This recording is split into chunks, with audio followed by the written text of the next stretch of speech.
Thanks everybody for showing up. I know if I were in your place, I would have just left to go play with LiveView Native and skip the rest of the day. I still may run out halfway through the talk, so just letting you know. Okay, so I want to talk about running a bunch of things in production with Elixir, Rust, and WebAssembly. I've written a few books. The most recent is on Rust and WebAssembly, and I won't talk about that dark time in the past when I wrote a book on Windows Phone 7. I created an open source WebAssembly project called wasmCloud, co-founder and CTO of Cosmonic, which is a platform as a service built on top of wasmCloud. Couldn't find a good Twitter icon that didn't have fake transparency, so the emoji will have to do. I want to go through some demos of the things that we've built, and I'll show how all that stuff works, then a quick overview of the architecture underneath, and then I'll babble a little bit about the things that we've learned, and then hopefully we can get to Q&A, and that may be the most beneficial part of the talk. So the problem that we set out to solve with wasmCloud is that when we go to build services and applications today, they have a hard boundary. When I deploy it, I've got this tiny little bit of business logic, and then I have all this other nonsense that I need to deploy with it, like a web client, a web server, cache, tracing, logging, all of that stuff. And that looks fine for one service, but then when I need to manage dozens, hundreds, or even thousands of them, it becomes a nightmare. So what I wanted to do is get rid of the language problem of figuring out how to write the business logic and convert that to WebAssembly. And then I wanted to get rid of the hard boundary around the application itself. Next, I wanted to abstract the way that the WebAssembly module talks to all of these things so that my business logic no longer needs to ship with all of these things. It can just communicate with it remotely. And then finally, there are a number of things that I can get for free with the host runtime that I no longer need to manage myself, like logging and tracing and scaling. So that's essentially the problem that I wanted to solve, and so I'm going to go through a quick demo from the open source stuff all the way to the commercial, and hopefully none of that will blow up. So the first thing I wanted to show is wasmCloud, and that is the open source project. All right.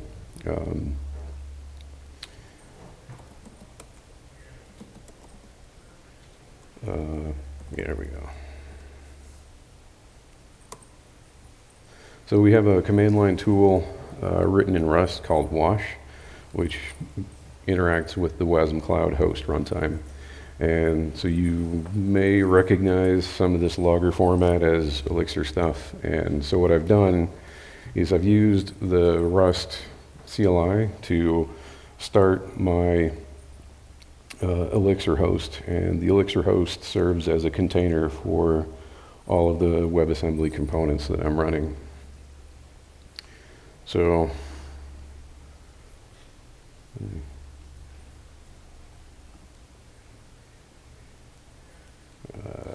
there we go. So I have the Elixir headless runtime, which manages the WebAssembly modules. And what we got for free is this Phoenix live view application. So I can do things like start my WebAssembly modules. And yeah.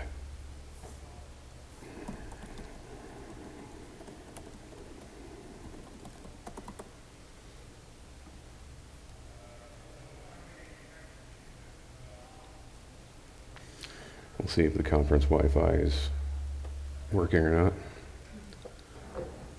Oh, never mind. I'm just a fool that typoed it.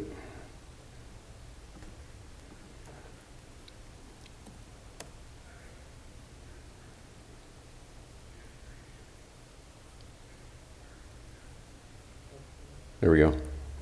So now I have an actor running, and the actor is the WebAssembly business logic, and these things loosely connect to capability providers. And so let's see if I can do this without.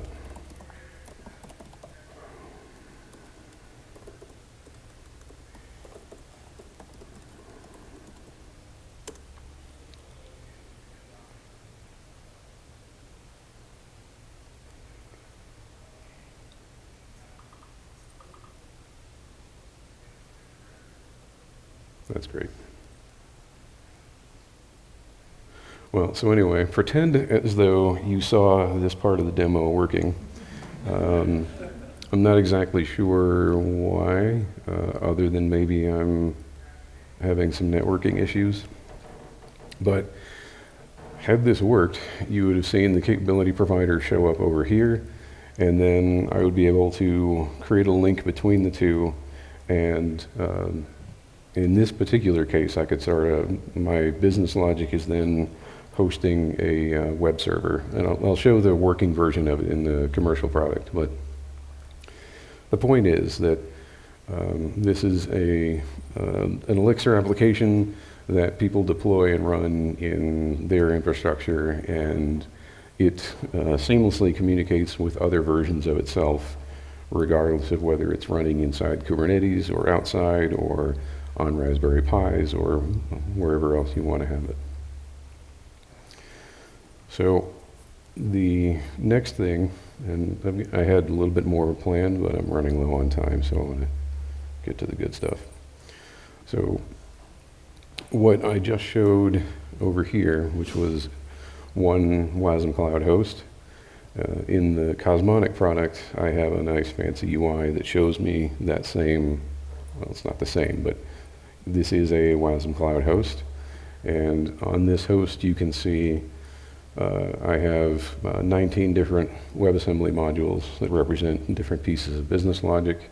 I have 9 capability providers. Just for perspective, each one of these actors, the WebAssembly modules, are around 2 megs. Most of the time, they're less than 1 meg.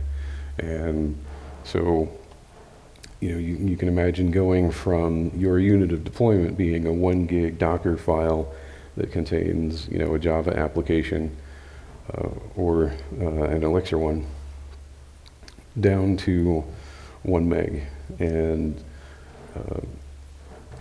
I can also see the connections between all of these different components. And so, let's see if I can zoom in here. So I have an actor here called a KV counter. It's just a simple WebAssembly module that receives an HTTP request, increments a value atomically in a key value store, and then replies. And it does this without ever knowing how it received the HTTP request or where the key value store is. The host runtime, and in this case Cosmonic, is taking care of managing that link. And for this demo, it's sitting in a Redis store, but it could be in memory, it could be Cassandra, it could be etcd or whatever. And here's the HTTP server. I'm on a dev version of this, so please don't mind the UI quirks. But this dotted line here actually represents detected traffic between components. And so every time traffic occurs between anything in the system, we'll actually see a dotted line appear. So you can see there's one flowing underneath, and these ones talk to each other as well.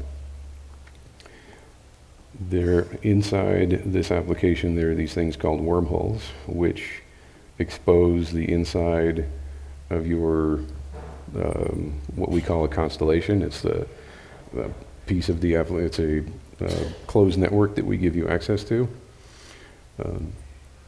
These are, if you're familiar with Kubernetes, think of them like ingress controllers. But you can expose any of your WebAssembly modules to the public internet. And so I have one, this bitter star here.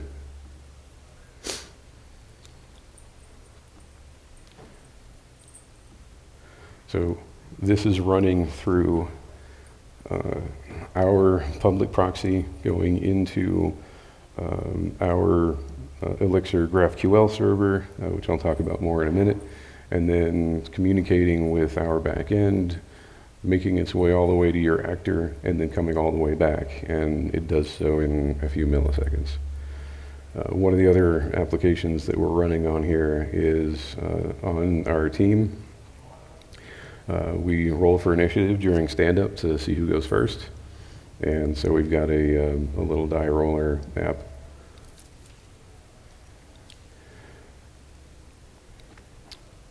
Let's see here.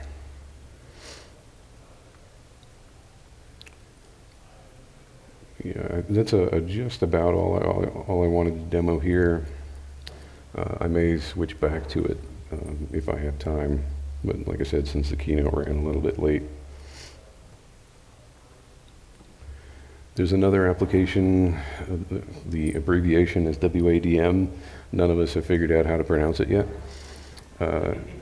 It's roughly equivalent to a Kubernetes deployment, but for WebAssembly modules. So you can tell it, I want 32 instances of this actor, and I want it spread across a 50-50 spread between the east region and the west region, and we take care of managing that for you. And the application that does that management is another Elixir app. So we didn't actually start out with Elixir. We started as a pure Rust shop. Everything we did was Rust. We had a single Rust binary that had no networking connectivity. So our first version was you could run basically an isolated microservice. There was no scaling or distribution. Then we added the networking, and that added a pile of complexity. Then we added a control interface to be able to remotely control all of the hosts. Then we rewrote all of our threading code into Rust's async framework. And then at that point, we realized we were just re-implementing OTP. And we looked at where we were spending our time, and 90% of it was dealing with async and networking and supervising and resilience. 10% was actually adding features. So we rewrote basically everything from the ground up in Elixir, and that was our 0.5 release. We were able to reuse some of our Rust code, specifically things like cryptographic signatures and verifying the WebAssembly modules. We were able to keep those utility libraries in Rust and then interact with those through NIFs and rustler. And then one of the things we noticed is that we were able to focus on adding features rather than mucking around with a whole bunch of low-level infrastructure code that nobody wanted to write. So a wasmCloud host, which I showed some of in the demo, Right here, this one on the left, you'll have to pardon the quality of the diagram. Google Slides is not exactly a diagramming tool. Each one of these actors is an OTP supervision tree, and at some point in that tree there is a module that's managing the WebAssembly file itself. These capability providers are OS native binaries that we launch as child processes, and then we facilitate communication between the actors and the providers through NATs. Is everybody familiar with what NATs is? No one? Okay. NATs is a message broker. I think it's in the same family as RabbitMQ and Kafka, except it doesn't suck. Not to say, I mean, RabbitMQ is great, but RabbitMQ requires someone at runtime to modify the production server in order to deal with scale. And that was one of my roadblocks. NATs lets me scale without any DevOps intervention at runtime. So what we have is a lattice where we have any number of these Elixir hosts spread out into any number of disparate infrastructures, and they're all seamlessly communicating over NATs.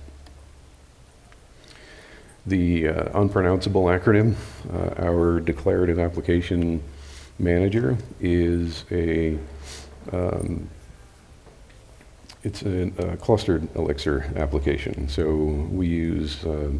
we actually use beam networking here, and so these form a cluster. We've used Horde and libcluster for this, and the supervision trees inside here are basically the network monitors for the state of everything, the deployment monitors, which monitor the state of the things that you've deployed, and then reconciler, which is basically just an autonomous control loop that, based on a schedule, compares the real state versus what you actually want, and then takes corrective action. And again, all of that is written in Elixir. And this has no nifs in it, and I'll get to what we thought about that in a minute. Then the Cosmonic commercial application that I showed you. There's an API that our UI consumes that's written entirely in GraphQL using the Elixir Absence package. This one also has network monitoring in it. But we're also monitoring the state of our infrastructure in real time, and we expose a number of APIs, all of that through Elixir as well. So the high points of the high points of our Elixir journey here were that everyone on the team loves OTP and what it does and the benefits it gives us. Some of the people on the team love it in spite of Erlang and Elixir. They would much rather get the OTP benefits without having to use either of those languages. But we all agree that there is no better way to build distributed resilient software than using OTP. We learned a ton of things exploring GenServer. We actually found we gained a 10x performance increase by converting a GenServer cast to a call. One of us on the team, and by that I mean me, thought I was being clever by using a cast instead of a call. So I thought, oh, it's asynchronous, so it'll run faster. No. Phoenix and LiveView are unbelievable. I can't even begin to describe how much stuff we get for free with that. Like I showed earlier in the demo, that web-based dashboard for adding actors and providers to your wasmCloud host, that's all a Phoenix LiveView app. One thing I want to show, if I can find it, well, maybe I won't. Inside our commercial application, that whole view of things that are logically connected or configured, and we're also detecting real-time communication between them.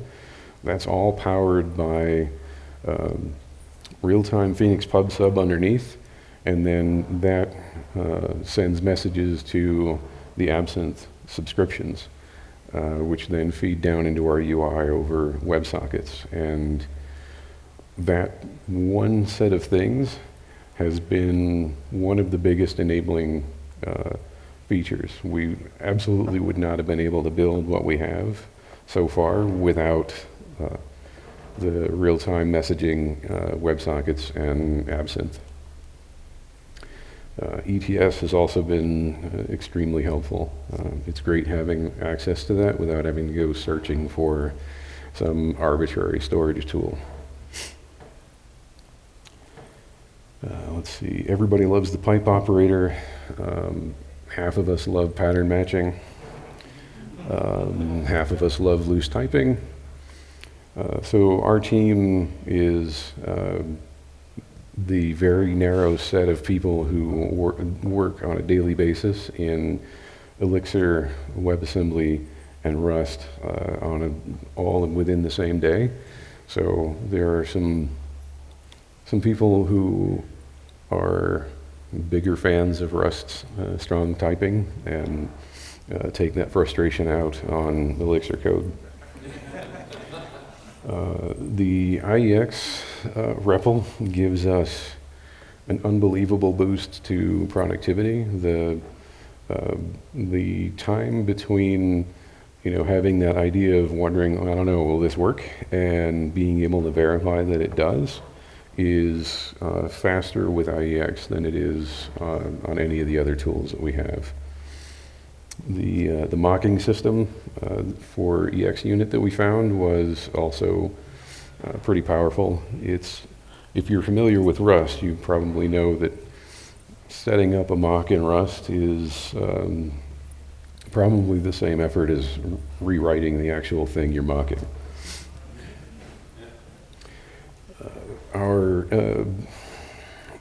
The commercial product that sits on the Absinthe GraphQL, that API is sitting on an Elixir server that is clustered through Horde and libcluster. And then the declarative application manager is also sitting on those. And being able to form arbitrary clusters of things and then just not have to worry about how all that works, that's incredible. Like I said, some people are fans of Elixir's pattern matching and some are not. One thing we found is a number of times we have these modules where there were 10, 20 or so pattern matching function heads, and it became difficult to figure out exactly what was going on. And it's very, very hard for if you're in the Rust context to remember that the order of those function heads matters. And if you just accidentally cut and paste and put one below another, you could destroy all the production. Not that I've done that either, but just saying. One of the other things that we found, and this was actually kind of surprising, is that Elixir itself, or Elixir applications, aren't deploy friendly. They're not designed to be, at least our impression was that they're not designed to be packaged up into a freestanding thing and then given to consumers. Elixir is very much geared towards the people who built the thing being the ones deploying it to their own infrastructure. And there's some research that we need to do on, like there's a burrito project for bundling Elixir stuff, but if we could have the capability that Nerves has of just sealing everything up into one nice little package, but for non-hardware, that would be amazing. The cross-platform compilation, when we had everything that we have that has a NIF in it that points to Rust, is many, many times more complex to build a CI pipeline for. And then the one that I think I felt the most was that as we were going through this, it's very difficult to tell whether we're doing something right. Just because it worked didn't mean we were doing it right, and there were countless times where we just sit around wondering, is there a better way to do this? Is there a cleaner way to do this? Should I be using some library for this? And I guess that's really just sort of the downside of most of us learning on the job for this. But I guess sort of the flip side of that is the learning curve for Elixir, at least just to get started, was so easy that we had, the Rust developers on the team just hop in and being productive within a week. So despite all of the effort and the pain and suffering that we went through, as well as our consumers, because the rewrite was to an open source project, and it was a horribly breaking change. It was still the right call. Us being on Elixir now is the right place for us to be. And all of the features that we're planning on adding to the open source product and to the commercial platform that we wrote and sits on top of it, all of that is enabled by Elixir and OTP. Like I said, there are some people whose names I won't mention that thought they were being clever with gen servers and asynchronous stuff and did it horribly wrong. And I'm still not sure how I feel about that. This may fall into the category of, looking at something and not knowing whether you're doing it the right way. And concurrency is easy to do wrong. And even something as powerful as OTP doesn't fix all of that. Elixir feels more like there's that analogy about the game of Go, where it takes a few minutes to learn and then the rest of your life to master. Elixir is somewhere in that category, though hopefully it'll take us less time to master.